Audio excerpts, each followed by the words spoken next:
Hello, Free Leaguers. Welcome to our Free League update for October 2021. This is actually our 1-year anniversary for the update, which is really, really awesome and exciting. And thank everybody that tunes in and joins us live and watches this show. This is our monthly show where we keep you up to date on everything that is happening at Free League Publishing, whether it's new announcements, Kickstarter updates, or just new releases or pre-orders.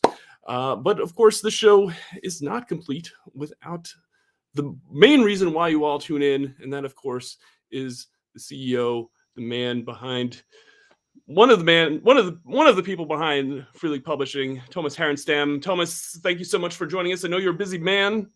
Hello. Yeah. Today was a bit crazy, but yeah, it's good to be here. I appreciate you taking time out of your day as well. If everybody appreciates Tomas for taking time to come on and talk, hit that like button down below. How about that? That'll help us. And if you haven't already, hit that subscribe button. We greatly appreciate it. Tomas, we've got some great things to talk about. I'm really excited about some things that the Free League has got up their sleeves. And this will be a little, I'll warn folks, this will be a little shorter session than normal. So we might not get into as many things as we usually do on these sessions. But next month, we'll try to make a little more time for answering questions for the community. Let's start with Coriolis hit Foundry. Yes, it did. There we are. There you go. It is available on Foundry for purchase. So if you'd like to pick up this module for Foundry, you can pick it up in our web store. This is something that folks have been asking for quite a bit.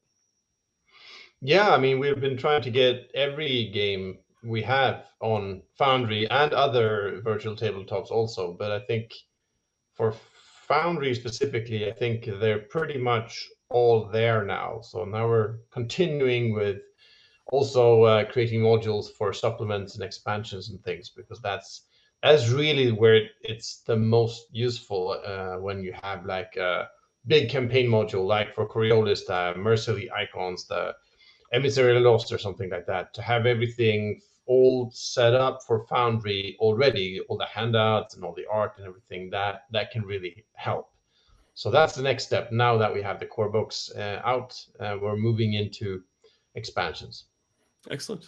We've got we got some great folks that are doing some Foundry modules for us. We did a session with Matthias, and there's a great community of developers for Foundry that I'm working with. Yeah, so that's been really great to see. So that's one of the big announcements that we had this month. The other announcement was something that we just made. I think yesterday we made the announcement, and that is this little project that is getting a little bit of buzz. It's called Cyborg. Right, Cyborg. What do you know about Cyborg, Tomas? It's I'll let everybody know that there is a Kickstarter coming for it. It's going to come out November 13th, and if you'd like to follow it, hit the link in the description. But yes, what can you tell us about Cyborg, Tomas? Yeah, it's a really cool little game. It's going to be like a sister game to Morkborg, hence Cyborg. And I think that just the look of it and the title pretty much tells you what kind of game it is.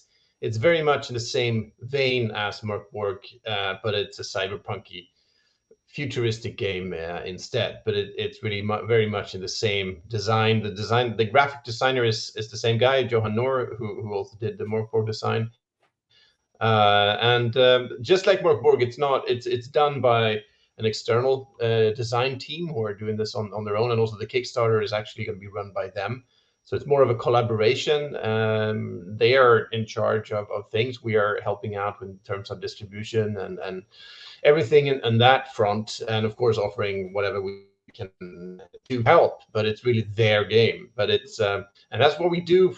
We did also not so long ago. There was a Kickstarter for the new edition of Into the Odd by Chris McDowell.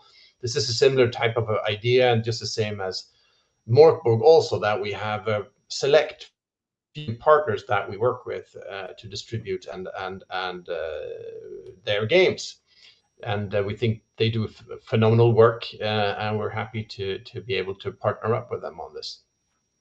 Excellent. Yeah, I know the community's been very excited since they've been kind of teasing this for quite some time. So Yeah. it's yeah, as you can see, the chat just kind of all kind of got excited there for a little bit as we were throwing graphics and chatting about it. So it'll be really awesome. It'll be a game you definitely won't want to miss. So definitely, if you'd like to Morkborg, make sure to hit the link in the description, so then that way you're up to date with when it goes live, because looks like they're getting all their ducks in a row and getting ready to hit that. Sign up on. There's a pre-launch page where you can sign up and be notified when it goes live, so that you don't miss out. Exactly. All right, I think that's pretty much the major announcements. We were at Essen Spiel this month, and Anna said that reported back and said that was a really successful event for them. They said there was quite the turnout at Essen. So if you saw Anna and the team at Essen, thank you so much for stopping by. And she said that Forbidden Lands was red hot at Essen. Yeah, so I heard. That's good. Yeah, that's really neat. Yeah. And she also said that the beer was good as well. Well, yeah, that's one of the reasons to go to Essen. The games are the main reason, but the beer is also can be good. Yeah.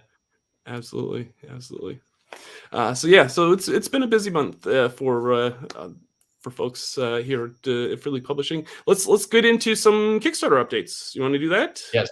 Well, we got some time. Let's do that. Mm-hmm. Let's start out with, of course, Twilight 2000. Yeah. Twilight 2000 is we're seeing folks get their copies of the box sets delivered, especially in the folks that backed in the UK. I think there are some notifications coming from folks in the US now that I've seen over the last yesterday and today. So can you give us any kind of update as far as the shipping and how that's coming along? Finally happening. I mean, we have had these shipping craziness hitting every project that we do right now. So we have a lot of stuff that's done and been done for quite some time, but just has not been able to get them out to people. And that has included Twilight 2000, but that has finally arrived to both UK warehouse and the US warehouse, and they are starting to ship out the backers, like you said. The UK warehouse started about a week ago and will finish, I think they said, this week or possibly a few days into next week before they're all done, having sent everything out. And the US warehouse started yesterday, and I think they will need a week or maybe two to get everything out. So within the next week or two, you should be getting notified that things are actually moving and things are being shipped out finally. So that, because I think this is a game that really benefits from the physical product. I mean, the PDF is fine, but since it's such a physical game with all of the maps and handouts and cards and tokens and dice, and you really need to get the full idea of how this game is supposed to work. The physical box set will really help you do that. So I'm really looking forward to everyone getting it finally, all of the backers, and start playing it and just get it, see what people say.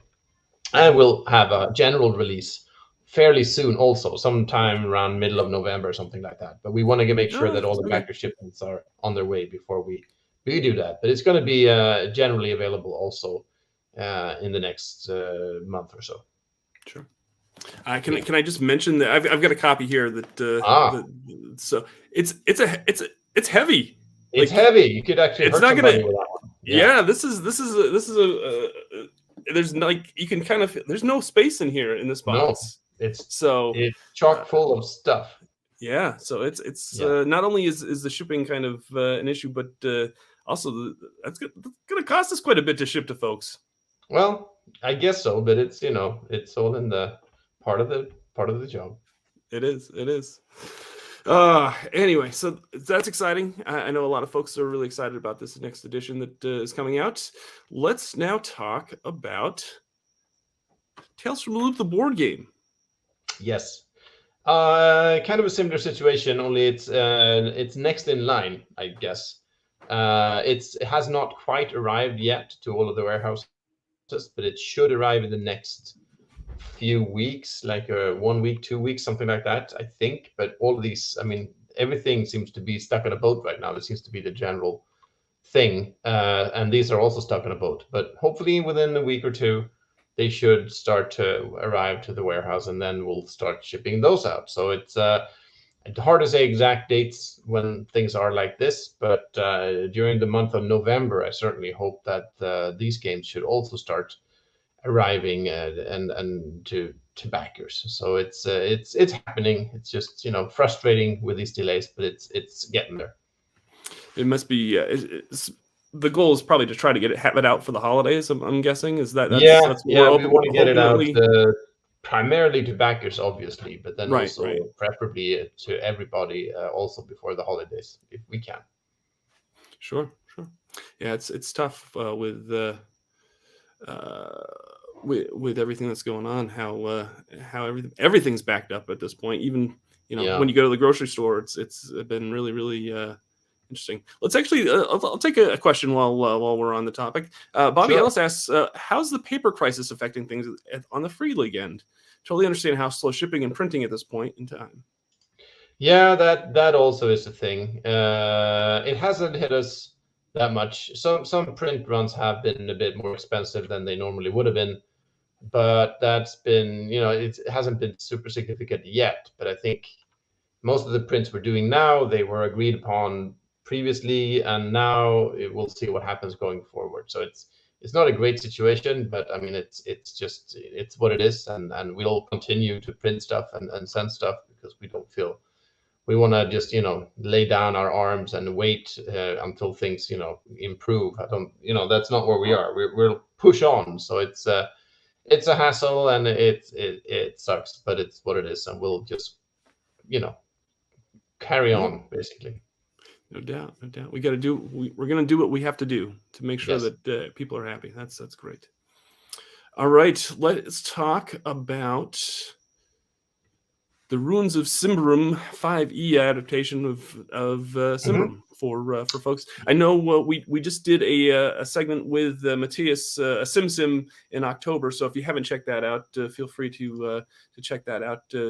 Matthias goes in a little more into detail of things about Symbaroum. But can you give folks that are tuning in that might be curious about that Kickstarter?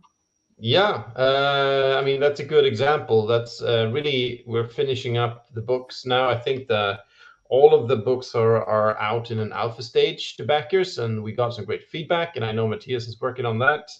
And now they're finalizing the print files, and I think it's going to go to print in about a week, maybe two. So that's, speaking of printing, that's the next one going to the printers. So we're pretty much, I mean, it's still with the shipping and everything, but you know, as much as we know now, and you know, we are fairly well on track to deliver that early next year. Nice.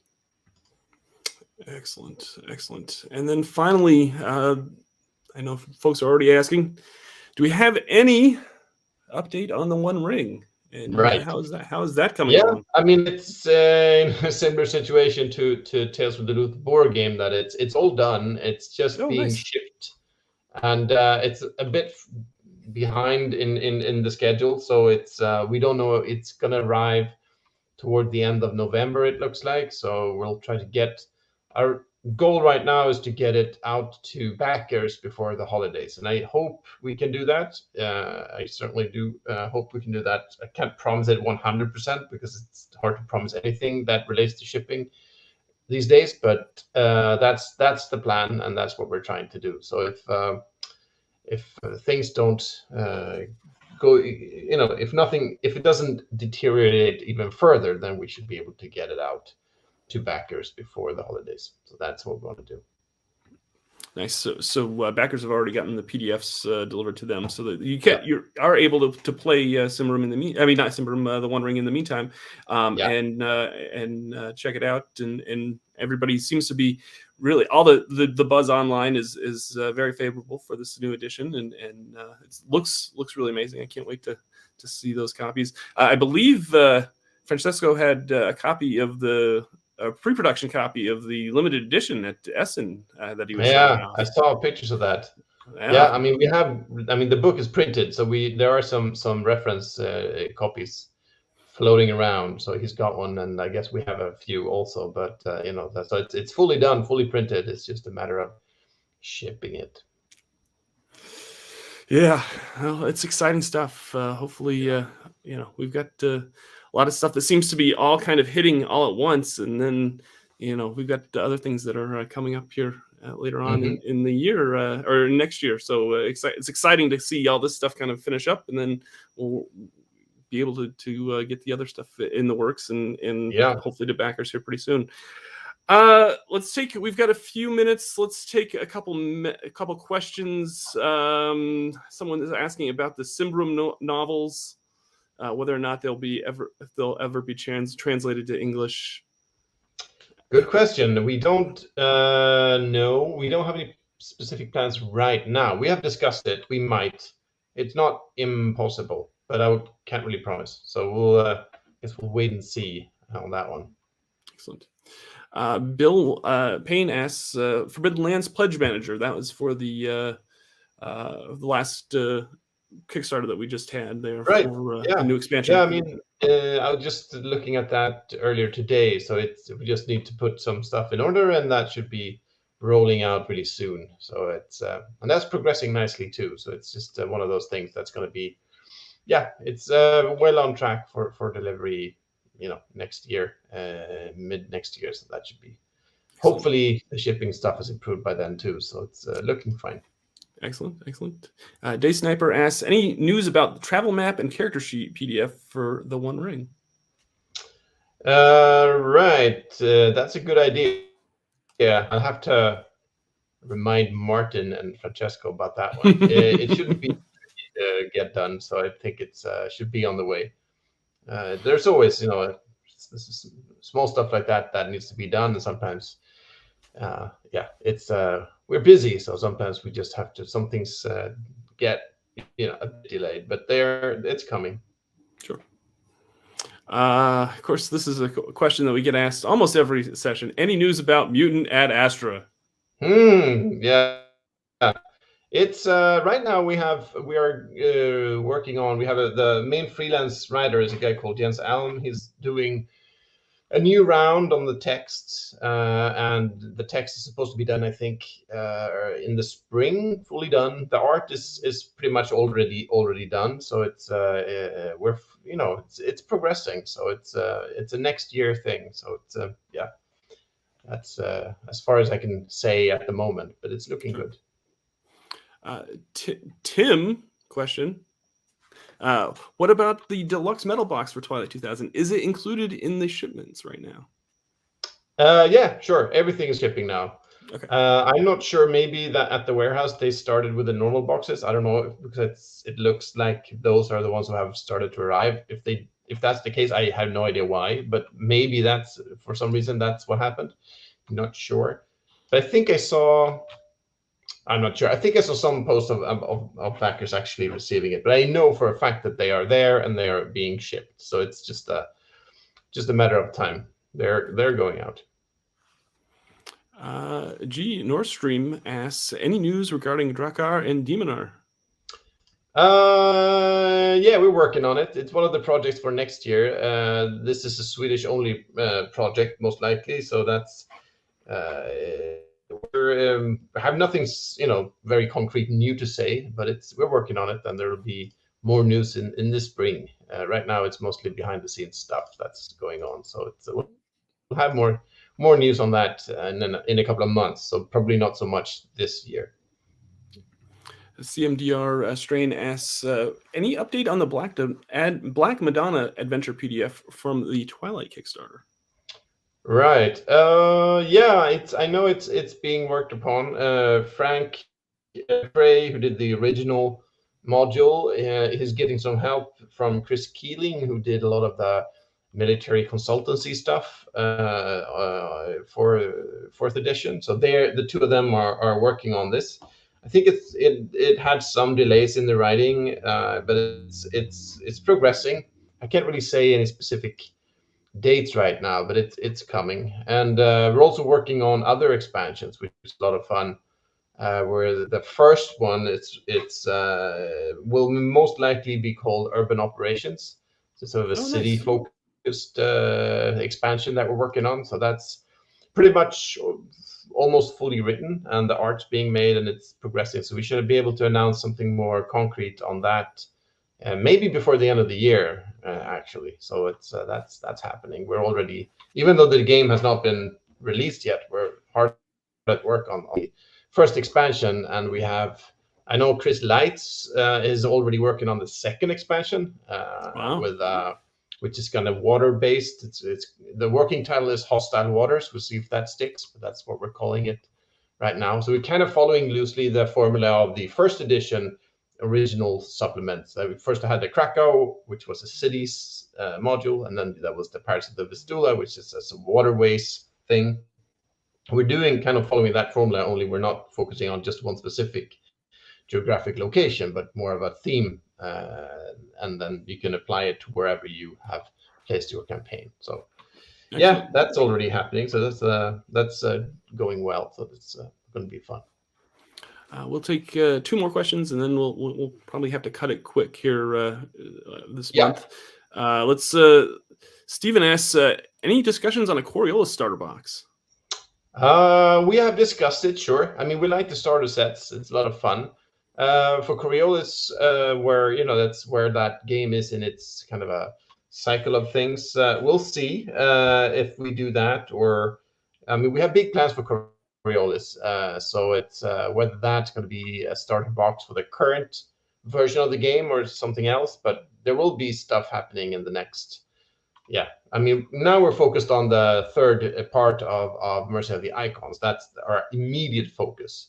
But yeah, starter box of some form is definitely not. I would say it's likely to happen in one way or another. But yeah, in the next year or so. Scott asks, any news on Blade Runner? Oh yeah, absolutely. That's what I'm spending most of my time on right now when I'm not kind of just managing shipping crises.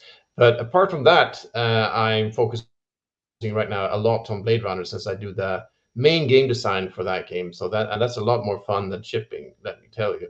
So that's really what I'm doing in my days. And we're right now deep into internal playtesting of the first starter introductory scenario, which is going to be a meaty one. It's kind of follows the same formula as kind of Alien, that will have the idea is to have a core book, and then we'll have a starter set. The starter set is going to be a really beefy one with a big full-length scenario in it. So that's when the plan is to release those at the same time, kind of like we were doing for the One Ring. So that we are just finished yesterday evening the playtest, second session playtesting of that. So we're testing the scenario and the mechanics and the way the whole game runs, and it's been really, really good. I mean, the testing has been good. We've been finding out new things we want to change and tweak, and so really it's a lot of work left, even though the game runs as it is. It's still, I mean, we haven't even started into layout or anything like that yet, because we're still really internal playtesting is going on. So but yeah, it's a lot of fun. I think it's going to be great, and we'll see. It's fully on track for next year. So in the spring we should have news and everything about Blade Runner. So I mean, personally, I'm super excited about this game, and I think it's going to be a cool addition to what we do. It's going to be a bit different than our other games. I think that's it's good. We don't want to just repeat ourselves and do the same thing in every game line. So I think people will be surprised by some of the design choices that we make. Hopefully pleasantly surprised. I'm sure they will. I'm very excited to know more about that project as well. So, all right, that is going to do it. We're going to wrap it up early. I want to thank everybody that joined us. I want to thank, of course, Tomas for joining us and giving us his time to answer questions. We'll try to do a little bit longer section next month and answer a few more questions and give you more updates. If you enjoyed this session, please hit that like button down below. Yes. And if you haven't already hit that subscribe button. We'd love to have you. We passed, I think, 7,300 subscribers the other day, Tomas, which is amazing. That's great. Thank you so much to everybody for being a part of our community here on YouTube. So that's going to do it. I hope your dice rolls do not have to be pushed in the future. We'll see you next time. Bye now.